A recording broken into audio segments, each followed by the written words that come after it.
Facebook Live. See if anyone shows up. I have my producer behind off camera. Hi, everybody. He says hi, he's waving. You can't see him because he's off camera. But we're gonna wait and see if anyone filters in. If not, this is gonna be a monologue. So lucky for you, I have a history in stand-up comedy. Hey, that's great, I have someone. Oh, that's the producer, okay. All right, so we'll wait a few minutes to see if some people do start filtering in. I'm doing this live today because I know hopefully some of you will catch it on replay, but I'm doing the live today because I've been putting a lot of food pics out. I've been getting some questions, so I thought it might be a good idea just to do some of my favorite kitchen gadgets. There's always some fear around kitchen gadgets, so hopefully we can talk through that it's really not that scary. Some of these things will actually make your life better. So we'll give it a few minutes to see if people start filtering in. And the sommelier is walking around to make sure that the set is going as planned, that the wine is stocked. And by the sommelier, I mean my cat. So do we have anyone else joining? If you're out there, show me an emoji, thumbs up, middle finger, whatever. Well, you know, we're streaming on multiple formats. So it's hard to tell, huh? Hard to tell. All right. But we do have a question that just came in from Janine in Detroit, Michigan. I have heard about the Instant Pot. Do you cook everything in it? That is actually a really good question. I've had this conversation with people. So for branding purposes, I'm not saying that this is an Instant Pot. It might be, but it might not be. But whatever it is, it looks like the Instant Pot. It acts very close to it. But to answer the question, no. And I know there's a lot of people that do. I personally don't. I think it's great for things that have a high fat content. So things that would take you maybe forever to cook because you'd be doing them low and slow with braising or a crock pot even. I will never cook corned beef any other way but in an Instant Pot. And I have tried every method out there. This by far will make the best, most tender corned beef you've ever had. With really not a lot of frustration. Carnitas, ribs, duck, anything that has a high fat content, anything you could put in a slow cooker, braise, boil, corned beef being another great example of things that you might want to try and boil. And to be honest with you, I've tried boiled corned beef and I'm not a fan. You know, if I don't get corned beef from my local deli, generally, I don't like it. I don't like corned beef cooked at home, but this has changed my life when it comes to food with high fat content. I used to cook ribs in the crock pot back in the day, and everyone thought I was crazy, and then somehow it got big, but I didn't get credit. But anyway, that's another show. But now I no longer do that because it did still take me a good 6 to 8 hours. They were full off the bone. They were beautiful. But now, in here, under a half hour. So, great question. So, I have a question. What about chicken? Chicken. 95% of chicken, I would say no. Because usually people are buying a chicken breast or a whole chicken or that type of thing. And while there is some fat content in a whole chicken, it's not something that, I feel like it dries it out. I mean, the real deal with chicken is it has to be done slowly, but it's time sensitive because there isn't a lot of fat in it. I have a great other appliance for when we do chicken breast, but some chicken, so chicken wings, they have a very high fat content.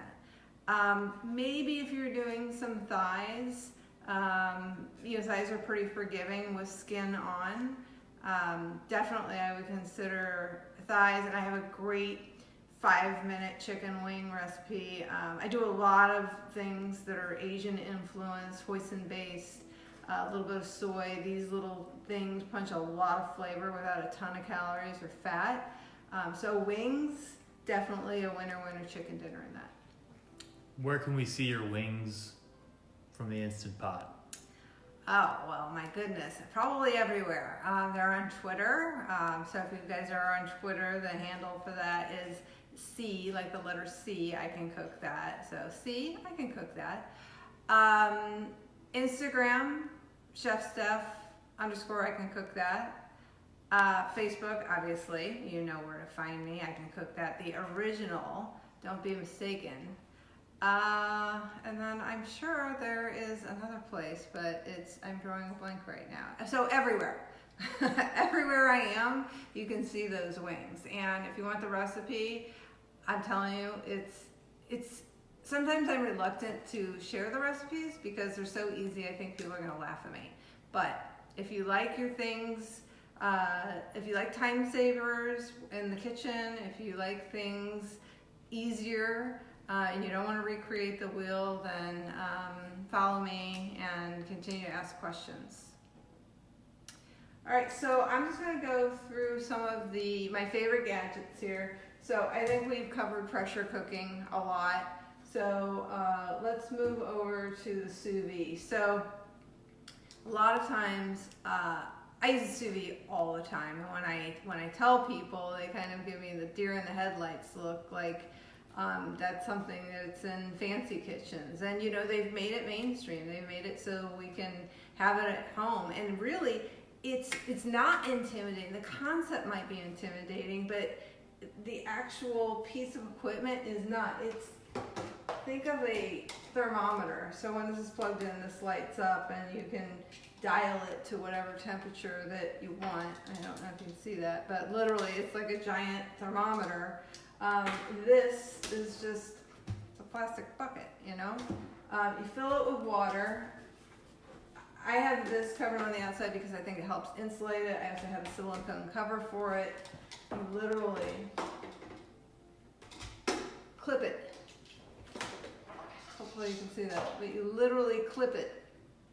You don't do that when there's water in it because the water will get all over your floor, but you clip it. And then you set for whatever desired temperature that you want. And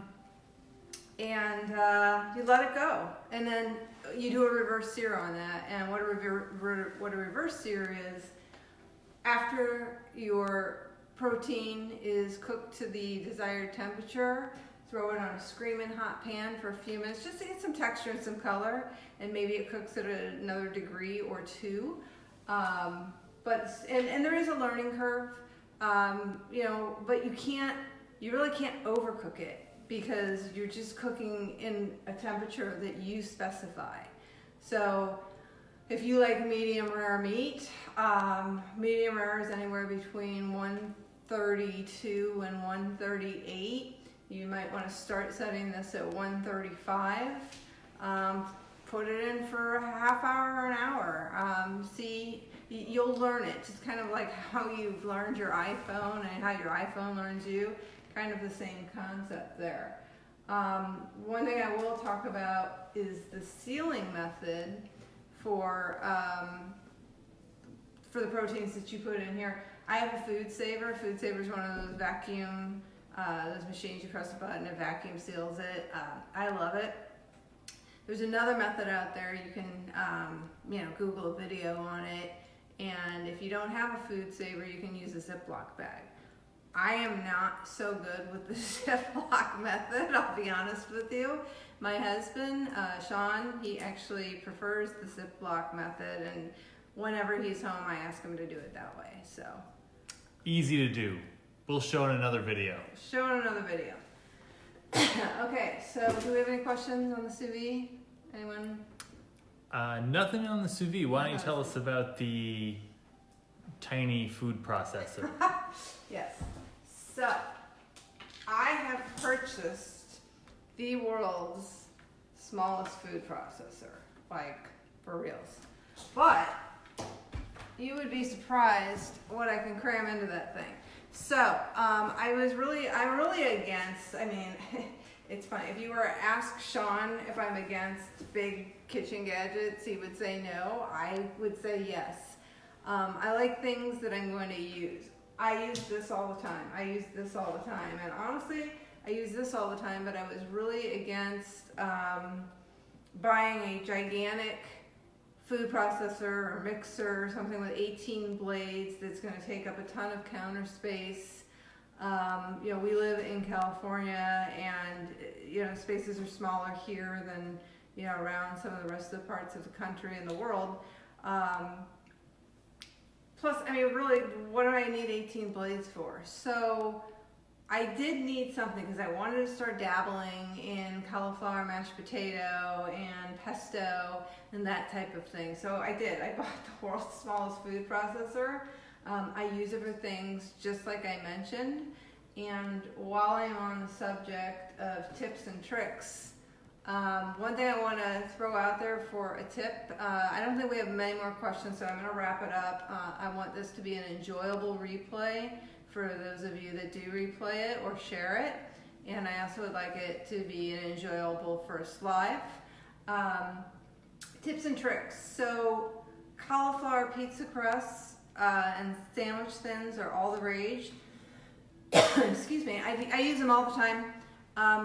One thing I'll mention is all of these great new inventions that derive from vegetables. Vegetables have water in them. So my biggest tip for you is get the water out. So when it comes to a cauliflower crust, the way you can do that is a couple ways. You can either put it on a cast iron and kind of char each side for a little bit. It helps give it a little bit of texture and crispness and char. Or put it right on the rack of your toaster oven or your regular oven, and that will help crisp up the bottom as well. As far as your vegetables, peppers and zucchinis and anything that has seeds in them, take the seeds out.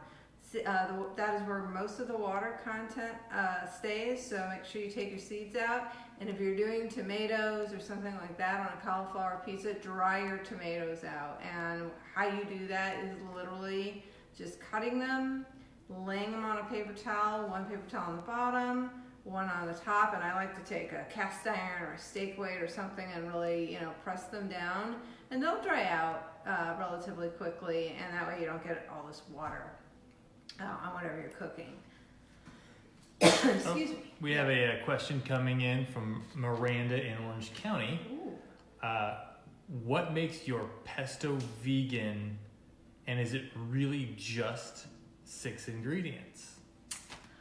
It's a good question. So, what makes it vegan is there's no cheese in it. So, most pestos, I shouldn't say most, but a lot of pestos, a traditional recipe that you get online, I don't know if it's really traditional, but a lot that you see online will have a Parmesan cheese in it. I've tried it both ways, and I really like it better without the cheese. And it really is 6 ingredients, and this is what I do. And when I say you'd be surprised what I can cram in this thing, I'm talking a whole clamshell of basil. So here's the recipe. And there's a video actually on I Can Cook That, the original. It's not, the best video quality in the world, but it is a video that'll give you the nuts and bolts of it. So clean your basil. That's actually the longest part of the recipe, is cleaning your basil. In here, put some pine nuts in there. I don't really measure a lot, as you guys know. 1/4 cup per clamshell, probably. 1 clove of garlic, give it a spin. Throw in all of your clean basil, smash it down. Add lemon juice, olive oil, salt, give it a spin, taste it. I don't add pepper because you get a lot of spice from garlic. So I think that's 6 ingredients. Let's see. Lemon, olive oil, basil, pine nuts, olive oil. I'm missing, salt. There we go.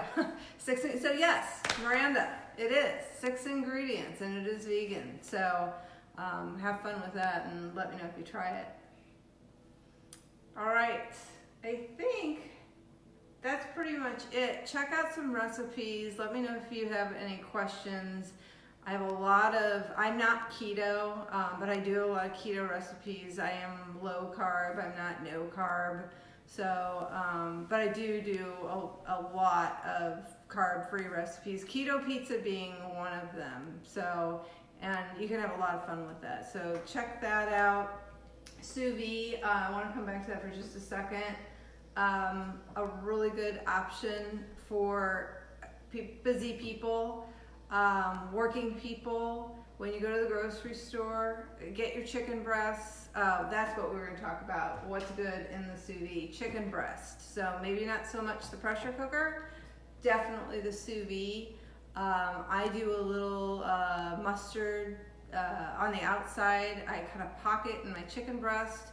I'll put a little Swiss cheese, maybe a piece of bacon, and then I will do the vacuum seal, stick it in the freezer, and when I don't have time to cook after my work day, I grab it from the freezer. I defrost it. A lot of people say you can put it in from frozen. I don't know. I don't do it that way. Let it defrost. You can maybe even take it out a couple hours before you're going to cook it. Take it out in the morning if you're leaving for an office, and stick it in your fridge. Throw it in. It's a really good go-to, and you feel like you're having a really nice meal that really isn't a lot of work. And then the reverse sear, of course. So I think that's pretty good for our first live. What do you think? Yeah, I think it was a big hit. Covered a lot, right? Yeah. All right. Well, make sure you get a hold of me, follow me. Once again, Instagram. I was about to say Instagram. Follow me there too. Instagram, chefsteph_. I can do that. Twitter, I can cook that. And of course, you all know where I am on Facebook. So thanks everyone. I hope you enjoyed it if you're live here with me. And Put more questions in the comments. She'll get back to you. More questions, please. I will get back to you, and I hope you enjoy the replay for those of you that couldn't catch us live. Thanks, everyone. Happy cooking.